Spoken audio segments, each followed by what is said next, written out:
Bienvenidos a Practicar Algo Más. Resulta ser que el día de hoy un seguidor me mandó esta cuenta de TikTok y me pidió que reaccionara y que diera mi opinión sobre algunos videos que tiene él. Bueno, como podemos ver en la descripción, él va a hablar de historia y política. En este caso ustedes saben que yo de historia trato de no meterme mucho, y de hecho lo que comenta de la historia me parece muy acertado y me parece un muy buen contenido. Pero como este canal se llama Política y Algo Más, hoy vamos a comentar qué tiene él que decir sobre la política. Este seguidor que me envió esta cuenta me dijo que esta persona tiene ideas de izquierda muy fuertes y que por eso mi crítica sería interesante. En este video él va a hablar de cuáles países son socialistas en el 2020 y dar un poco su opinión acerca de estos países. Es una pregunta que soléis hacerme mucho y hoy voy a hablar de los países socialistas en el año 2020.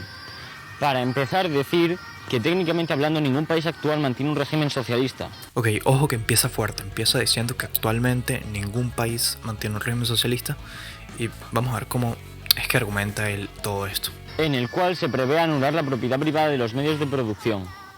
Como mucho el más cercano ahora mismo es Corea del Norte.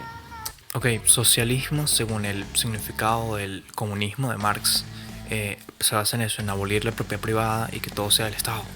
O sea, que los medios de producción sean del Estado, perdón. Así que podríamos hablar de que en este punto él tiene razón, pero si vamos mucho más allá y empezamos a pensar por qué es que existe esto, porque es que no existen países que busquen abolir la propiedad privada, nos damos cuenta que hoy en día no es factible abolir la propiedad privada. Y en el mundo moderno, cuando se ha tratado de hacer esto, siempre termina fallando y termina generando pobreza. O sea, un ejemplo es Cuba o Venezuela, que fueron países que tuvieron un régimen que trataron de abolir la propiedad privada.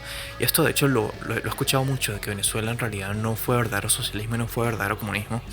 Y lo he escuchado mucho, bueno, y lo escuché de hecho en el debate que tuve hace como un mes aproximadamente en mi Instagram. Me gustaría comentar ese debate en un próximo video. En ese debate escuché esa frase de que Venezuela no es socialista, que Venezuela es capitalista. Esa es una idea totalmente errónea, porque Venezuela, bueno, de hecho Chávez, hay videos de él hablando en contra del imperialismo. Hoy en día Maduro sigue hablando en contra del imperialismo de Estados Unidos, y de que la propiedad privada genera desigualdad y genera los problemas de Venezuela.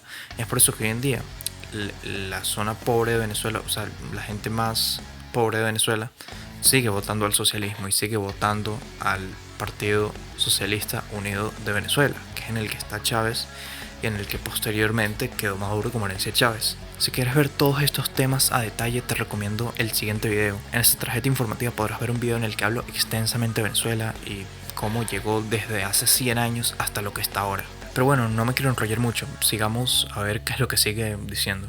Aunque creo que sería más apropiado clasificar los actuales, que comprenderíamos como Laos, Vietnam, China, Corea del Norte y Cuba. En el caso de Cuba, de la cual hemos hablado últimamente mucho, tiene un proyecto de capitalización y privatización del país. Ok, eso es cierto, Cuba en este momento ha tratado de capitalizarse y de privatizarse, pero claro, eso no significa que hoy en día Cuba sea un capitalismo salvaje, por decirlo de alguna forma. Hoy en día Cuba ha tratado de privatizarse, pero ha fallado porque muchas de las industrias hoy en día privadas dependen del Estado, por lo que no pueden privatizarse libremente, y el Estado todavía sigue teniendo muchísimas regulaciones que impiden a las empresas privatizarse adecuadamente, por lo que sí, Cuba ha tratado de capitalizarse y de privatizarse, pero hasta cierto punto eso no es así. Hoy en día las empresas privadas siguen dependiendo fuertemente del Estado y no hay libertad económica. Es un país que desde la muerte de Fidel Castro ha abandonado completamente las ideas socialistas y busca dejarlas de lado completamente. En el caso de otros países como China, Laos, Vietnam y también Nepal, a la cual se me ha olvidado mencionar, mantienen proyectos de socialismo a futuros. Ok, aquí hablemos de China. También he escuchado muchos seguidores míos preguntándome cuándo voy a hablar de China. Tengo pensado hacer un video próximamente, pero así de forma muy resumida. China se ha visto hoy en día como el modelo moderno de socialismo, porque el Estado mantiene un poder muy grande sobre las empresas y sobre la industria privada. Pero China al final es un libre mercado. O sea, China es como un libre mercado para afuera y un gobierno autoritario por dentro. ¿Por qué? Porque el crecimiento de China se ha basado en las exportaciones y se ha basado en hacer crecer a la industria privada. Mucho ojo, se ha basado en hacer crecer a la industria privada desde el Estado. Es por eso que China ha logrado tener un crecimiento en los últimos años. O sea, si vemos el PIB de China, cómo ha crecido incluso hasta 15% al año, hasta 20% al año. Y eso es algo que no se ve en ningún otro país. Y para serles sinceros, a mi opinión, China hoy en día no es un socialismo y no es un comunismo. Bueno, como dice él, tienen planes de ser un comunismo o ser un régimen socialista a futuro. Hoy en día están en un plan de crecimiento, de hacer crecer las industrias privadas y de hacer crecer básicamente a las exportaciones para así poder hacer crecer a China. Pero China hoy en día es un gobierno, pues, podríamos decir que es un gobierno autoritario de derechas. Y yo sé que va a sonar muy raro, pero China no tiene nada que ver hoy en día con una economía planificada. O sea, es una economía que planifica pero a las industrias privadas. Es decir, el gobierno chino no expropia los medios de producción para así poder hacer crecer a China. No sé si me explico. Ya sabéis, como se dice en la Unión Soviética, pasar de un NEP y una nueva política económica estatista pero abierta a una economía socialista. Por su contraparte, Corea del Norte mantiene una idea juche que es completamente diferente a la socialista. Así que actualmente no hay países socialistas. Claro, así es como él dice, bueno, no hay países socialistas, pero hay países que tratan de eso, de abolir la propiedad privada. Y uno de los ejemplos, vuelvo y repito, es Venezuela. Venezuela trató de abolir la propiedad privada durante muchos años. No sé si lo han visto, pero hay un video muy famoso de Chávez parado en una calle diciendo, bueno, exprópiese aquella industria, exprópiese aquella. Y bueno, lo va a estar dejando un pequeño clip por si no lo ha visto alguna persona. Expropiese. De acuerdo. Y aquel edificio allá en la esquina, expropiese. Expropiese, señor alcalde. Expropiese. Tenemos que convertir, hola Jorge, ¿cómo estás? Tenemos que convertir esto en un gran centro histórico. Ok, ahora vamos a ver un video que él hizo como respuesta a alguien que le dejó un comentario en uno de sus videos hablando sobre la Unión Soviética. O sea, este comentario básicamente lo que dice es que, bueno, no es lo mismo ser el mayor productor de manzanas que producir manzanas acarameladas y manzanas en el almíbar, como refiriéndose a que la Unión Soviética no tiene variedad y, bueno, él mismo lo va a explicar. Nada más quería poner esto en contexto rápidamente. Vamos a ver, voy a hacer un vídeo para ir por partes. Primero, achacas cada logro de la Unión Soviética a guerras o Guerra Fría, cuando la serie de fusiles Kalashnikov y la serie de lanzacohetes Katyushas, dos armas que han cambiado el curso de la historia y la tecnología en el mundo, se crearon cuando el país no estaba en ninguna guerra. A ver, esto es verdad. La Unión Soviética tuvo desarrollo tecnológico sin tener que estar involucrada en guerras. Y cuando la Unión Soviética no estuvo en guerras, también tuvo un desarrollo tecnológico. Ahora, esto no justifica que el Estado sea mejor que el mercado o tratar de hacer como esa analogía, a mi opinión. Vamos a ver qué sigue diciendo. También dices que el desarrollo tecnológico en carácter espacial de la Unión Soviética fue por la competitividad entre estados.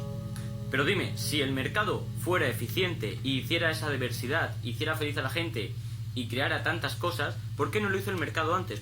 Ok, aquí hay que tener en cuenta que, claro, la carrera espacial por llegar a la Luna, por ejemplo, fue entre Estados Unidos y la Unión Soviética, que a fin de cuentas era entre la NASA, que la NASA era una empresa estatal, entre la Unión Soviética, que bueno, ya sabemos toda la historia de la Unión Soviética.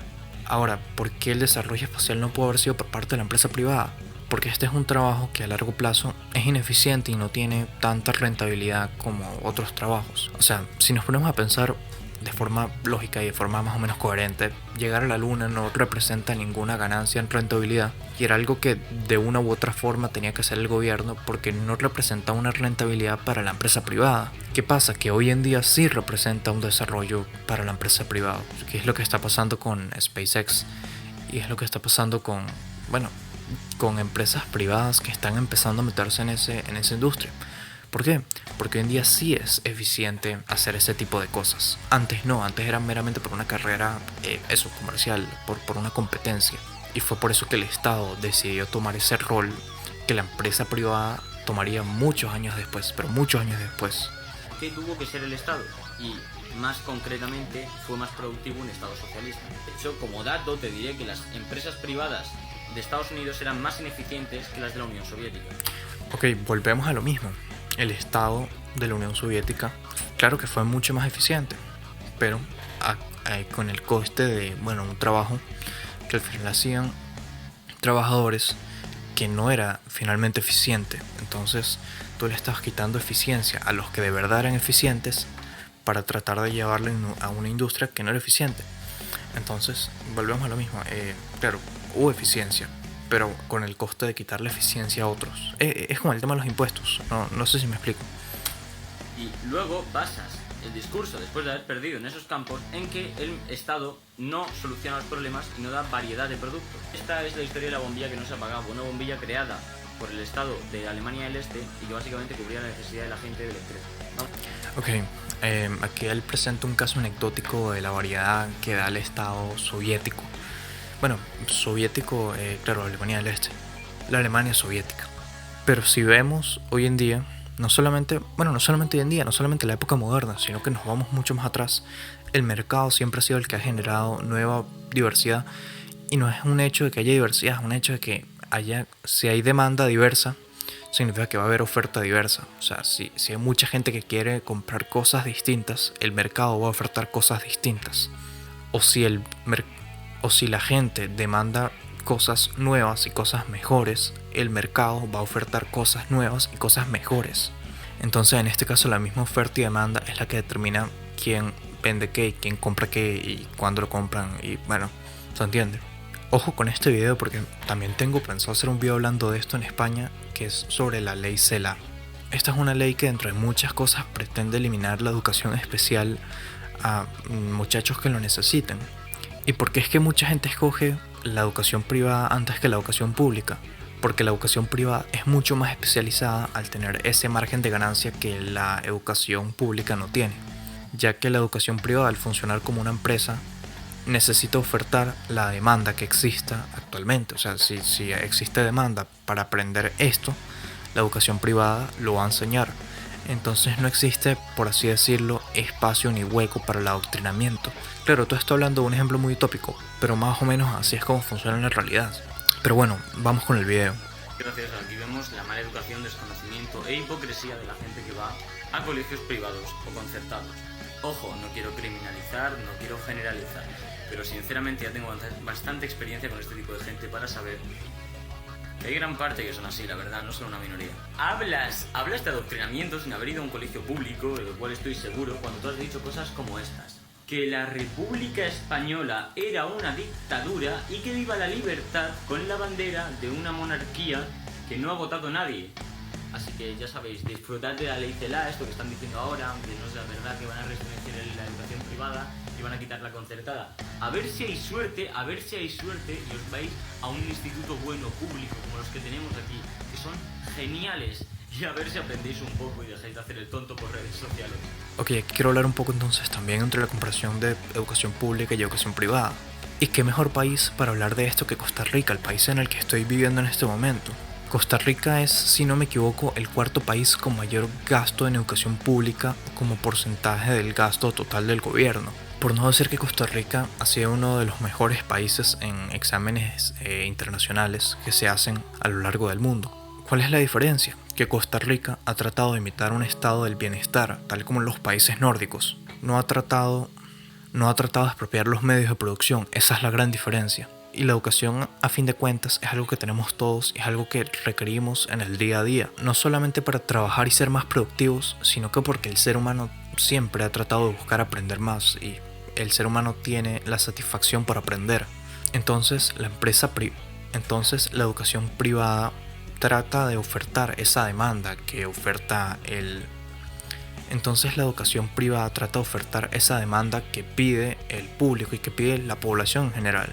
Ahora entiendo que por ser privada mucha gente no puede llegar a esa educación, pero la educación pública deja hueco para adoctrinamientos y deja hueco para una educación generalizada que no es necesariamente la que todo el mundo necesita, porque cada quien necesita una educación distinta y cada quien aprende de forma distinta, así es como funciona de por sí el ser humano. Ahora, yo entiendo que no todo el mundo puede acceder a educación privada, perfecto, pero no podemos penalizar a la gente que usa un sistema privado. Y esto, aunque él no lo quiera admitir y aunque él lo niega, es lo que va a pasar con la ley CELA. Le va a quitar mucho poder a la educación privada y va a pasar lo que yo acabo de decir hace unos segundos. En realidad acá tienen muchísimos más videos, a pesar de que yo comenté hoy nada más 3. Si te gustaría ver una segunda parte, no olvides darle like y suscribirte, además de compartirlo. Recuerda seguirme en mis redes sociales, en las cuales tú mismo podrías mandarme el contenido al que quieres que reaccione, tal como lo hizo este seguidor. Por cierto, yo a este creador de contenido le pedí permiso para hacer una videocrítica sobre sus videos. Y además de todo esto le pedí un debate en vivo 2 contra 2. Por lo que si a ti te gustaría debatir en vivo conmigo, mándame un mensaje a las redes sociales. Nos vemos en el próximo video.